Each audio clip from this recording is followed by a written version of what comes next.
ये आसानी से बनने वाला ये कुश्ता हड़ताल गोदंती बहुत मुग़ल्लिज़ है और इसहाल पेचस में बहुत फ़ायदा देता है और ख़ास तौर पर नक्सीर में इसका बहुत ज़्यादा फ़ायदा है।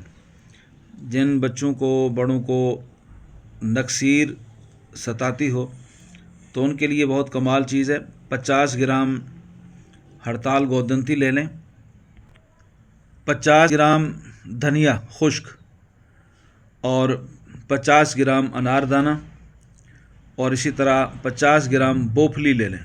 बोफली अगर ताज़ा मिल जाती है तो सबसे बेहतर है, अगर बोफली ताज़ा नहीं मिलती तो बोफली खुश्क भी चल जाती है। ये बोफली है, बोफली का पौधा है, हमने इसे साए के अंदर खुश्क किया हुआ है।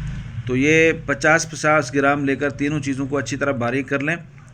कूज़ा गीली में आधा ये मुरक्कब बिछाकर 50 ग्राम डली रखें हड़ताल गोदंती की और कूज़ा को बकिया दवाई से भर दें और गिल हिकमत करें।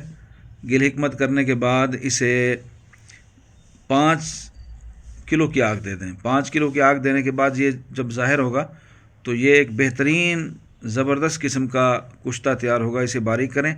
1 चावल से 2 चावल नक्सीर वाले मरीज़ को खूनी पेचस के लिए भी बहुत ज़बरदस्त है। और इसी तरह अगर मुग़ल्लिज़ के तौर पर इस्तेमाल कराया जाए तो 2 चावल मक्खन दूध के साथ इस्तेमाल करा सकते हैं।